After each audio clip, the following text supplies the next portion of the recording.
الناس اللي قاعدين في ستاربكس وقاعدين طول اليوم فاتحين اللابتوب وعمالين بيشربوا في قهوه، دول حاجه من الاتنين: يا بتوع كيو نت ودول ربنا يبعدنا عنهم، يا فريلانسرز ودول ربنا يقربنا منهم. وانا النهارده جاي اتكلم على الفريلانسنج. خلينا في الاول نتفق ان انا اللي هتكلم عليه النهارده كله هو نصايح للفريلانسنج مش اكتر، وانها مش طريقه سحريه هتخليك تسيب شغلك الفول تايم وتبتدي تبقى مليونير ويبقى معاك فلوس وتبتدي تلف في العالم. الموضوع مش بالسهوله دي. اي حاجه في الدنيا مش بالسهوله دي عشان تبقى عارف، ولو حد جه قال لك حاجه زي كده يبقى هو غشاش. انا على فكره معايا كورس ازاي تبقى مليونير في 3 دقايق، وصدقني حتى هوريك التستمونيال. الناس صحابي واصدقائي والناس اللي غيرت حياتهم عملت ايه في حياتهم. دول مالناش دعوه بيهم. وده يودينا لاول نقطه واول نصيحه: اوعى تسيب شغلك الفول تايم. لازم تعرف ان الفريلانسنج مش حل سحري ولا هيجي يغطي ال8 ساعات بتوع الشغل. سيبك من اللي هيطلع يقول لك سيب شغلك وركز في حلمك وهتوصل واعافر والكلام ده، ملناش دعوه بيهم. ركز في حلمك بس بعقل. فالنصيحة الأولى إنك ما تسيبش شغلك وتركز إنك تبقى فريلانسر. الناس اللي بره، وبره مقصود هنا بيها الناس اللي بره مصر، بتنصحك بحاجة مهمة جدا، وبيقولوا لك ما تسيبش شغلك غير وأنت معاك اللي يمشيك من 3 ل 6 شهور، وأعتقد إنك محتاج فلوس تمشيك أكتر من 6 شهور كمان. وده لأن في الأول وفي البداية الموضوع هيبقى ملخبط جدا، وتقريبا هتقعد كذا شهر وممكن فترة طويلة جدا مش بتعرف تدخل فلوس خالص. فالنصيحة الأساسية إن أنت تتقل على نفسك وتبتدي تشتغل فول تايم، والحاجة اللي تضحي بيها هي وقتك ومجهودك، اللي أنت تحاول تبتدي تبقى شغال فول تايم وبالليل بتعمل فريلانس لحد ما تبتدي تقدر تحوش، او الفريلانس ده يبتدي يقف على رجله، وساعتها فعلا تبتدي تبقى قادر انك تسيب شغلك. بس لحد النقطة دي اوعى تسيب شغلك. نيجي للنقطة التانية: هتشتغل ايه؟ انت هتبقى حاجة من الاتنين. واحد، الاولى ان شغلك اصلا ينفع وقابل ان هو يبقى فريلانسنج، زي مثلا سوفت وير انجينيرنج، اركيتكتشر، ديزاين، داتا ساينس، كل الحاجات دي ممكن تعملها فريلانسنج. وساعتها تبتدي تدور على بروجكتس وتركز انك تكبر اسمك، وساعتها تبتدي تكبر في الشغلانه الفريلانس بتاعت شغلك. والحاجه الثانيه ان انت تشفت الكارير اصلا، وفي الحاله الثانيه انت محتاج تبتدي تعرف انت عايز تعمل ايه اصلا. بعكس الناس اللي هتقول لك في الاول انت لازم تبقى متخصص في حاجه اللي انت هتعملها، انت لازم في الاول تلف لفه حلوه كده، تبتدي تشوف انت ايه اكتر شغلانه مريحاك وايه اكتر شغلانه حسيت ان هي جذباك. فانت ممكن تبتدي تجرب شويه ديزاين، جرافيك ديزاين، ممكن تبتدي تجرب سوفت وير انجينيرنج تشوف لذيذ ولا لا، داتا ساينس، ممكن تبتدي تحاول تخش في مجالات انت حاسس ان هي انترستنج، في انك تعمل كاركتر ريندرنج، انك تبتدي ترسم 3 دي مودلز والحاجات دي. في حاجات انترستنج قوي وحاسسها ممكن تبقى لذيذه، بس انت عمرك ما هتعرف من غير ما تجرب. طيب اعمل ايه؟ ابتدي خش على udemy.com وهات كورسز وابتدي جرب. الكورس ب 200 جنيه وعيش حياتك. بعد ما تبتدي تعرف انت هتبتدي تعمل ايه، اوعى تسيب شغلك، وساعتها هتبتدي نحاول نخش الخطوه الثالثه. الخطوه الثالثه هي البورتفوليو. وشكل البورتفوليو بيختلف من شغلانه لشغلانه، من بي دي افايه للينك على جوجل درايف لويب سايت كامل بيشرح البورتفوليو بتاعك لبيهانس. في حاجات كتير قوي بتبين شكل البورتفوليو. بس دور البورتفوليو في الاول وفي الاخر ان هو بيبين سامبلز من الشغل بتاعك، بيوري امثله للشغل بتاعك عامل ازاي، الكلاينتس مبسوطين ازاي، ان هو يوضح للكلاينت، يديله ثقه فيك. فانت شغلانه البورتفوليو ان هو الاساس في الاول وفي الاخر ان يحسس الكلاينت بارتياح ناحيتك. عارف وشايف السؤال اللي جاي: طب انا دلوقتي لسه ببتدي، ازاي يبقى عندي بورتفوليو يخلي الراجل يبقى واثق فيا، بس انا اصلا عايز البروجكت بتاعه عشان يبقى عندي بورتفوليو؟ وهنا تيجي حاجتين. اول حاجه هي اللي برجحها قوي، وهي ان انت تبتدي تستخدم السوشيال ميديا، واللي انت تبتدي تعمل البروجكت ببلاش. فانت معاك سلاحين قويه جدا.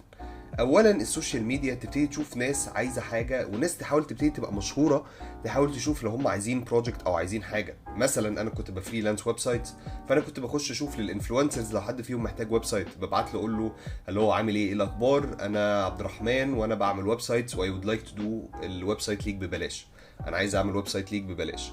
وفعلا في منهم ردوا، وفي منهم ابتدوا لما عملت لهم الويب سايت عجبهم الموضوع، خدته في البورتفوليو. ومش بس كده، دول عملوا وورد اوف ماوث، قالوا لاصحابهم، واصحابهم ابتدوا يقولوا ان هم عايزين نعمل لهم ويب سايت وساعات ابلكيشنز كمان، والدنيا ابتدت تفتح من الحته دي. والناحيه الثانيه انت برضو ممكن تستخدم لينكد ان، اللي انت تقول يا جماعه انا بدور، وتبتدي تحاول تراسل ناس انت شايفهم لزاز وشايف ان هم ممكن يبتدوا يساعدوك في الموضوع ده، او ان هم تعمل لهم برضو ويب سايتس ببلاش، وساعتها تبتدي تبني البورتفوليو.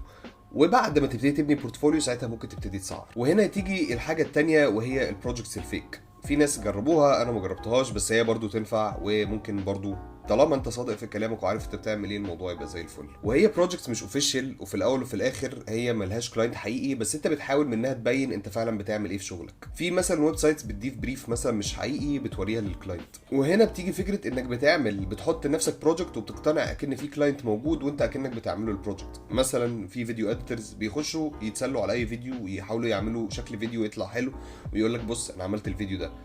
وفي مثلا ناس بتوع سوفت وير انجينيرنج يخشوا يقعدوا يعملوا ابلكيشنز، يقولوا انا هعمل مثلا حاجه زي اوبر، ويحاول يقعد يجربها مع نفسه ويوريها للكلاينت. فكل دي هي ان اوفيشال بروجكتس، بس تنفع ان هي تملى البورتفوليو بتاعك.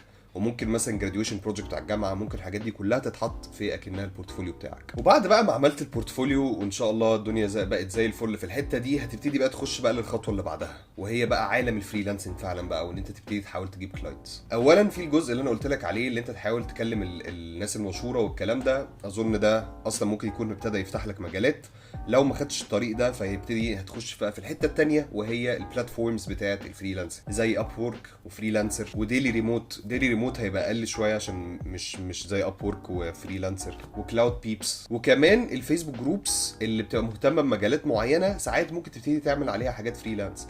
انا فعلا في كذا فريلانس بروجكت جالي في السوفت وير انجينيرنج بسبب الفيسبوك جروبس اللي انا اكتف عليها بتاعه الكمبيوتر ساينس والحاجات دي. والتدوير هياخد وقت وهتاخد على وشك كتير، وفي ناس هتضحك عليك، وفي ناس هتحسها بتقول لك كلام وما بتدكش فلوس، وهتعمل كل ده، وكل ده هيعدي والدنيا هتبتدي تفتح. اهم حاجه بس ما تيأس في الموضوع ده، عشان الموضوع في الاول بيبقى صعب جدا، بس بعد كده واحده في واحده لما بتبتدي تفهم وتبتدي تغوص في الموضوع بيبتدي يتحرك. وفي شويه نصايح بقى هزودهم من خلال خبراتي ومن خلال الحاجات اللي انا غصت فيها، وعايز اديهم لك عشان ما تلبسش زي ما انا لبست. اول حاجه لازم تعرف ازاي تسعر شغلك، ولازم تبقى عارف خبرتك وشغلك عامل كام في السوق.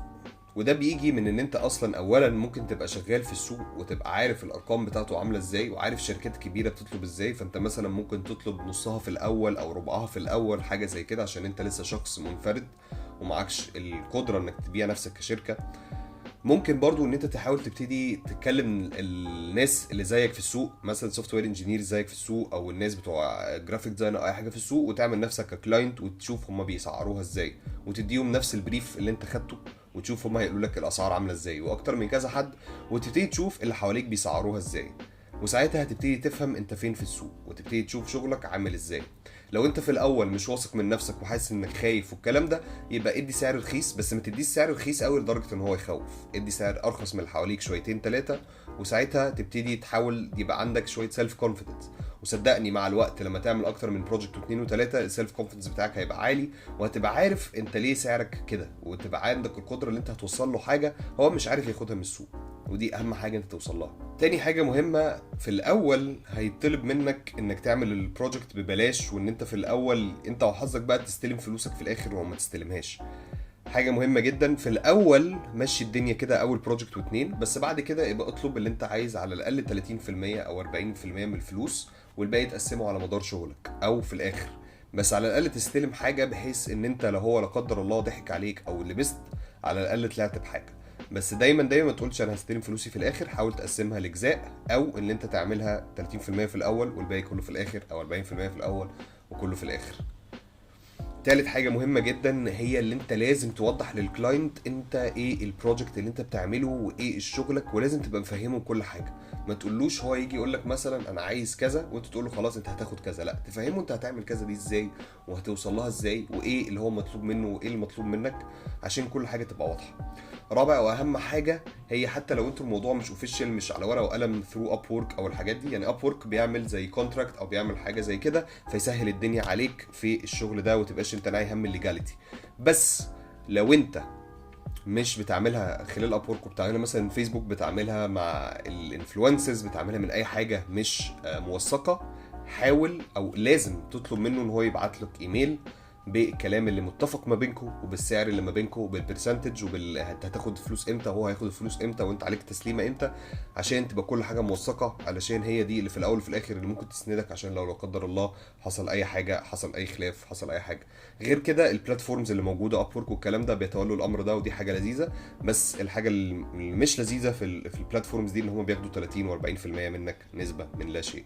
وخامس واهم حاجه، اللي انت اوعى توقف انك تبطل تشتغل على نفسك. لازم تفضل تشتغل على نفسك على طول وتحاول تعلي من السكيلز بتاعتك، عشان انت لو بطلت وقررت انك جامد جدا صدقني هيجي فريلانسر يمسحك وفريلانسر تاني يمسحك اكتر، وهتكتشف ان انت شغلك مبقاش كويس. فانت لازم تبقى دايما بتشتغل على نفسك في حاجه زي كده. اتمنى يكون الفيديو ده عجبكم. انا هسيب لهنا فيديو بيتكلم عن قصه تويتر، واشوفكم في فيديو تاني ان شاء الله.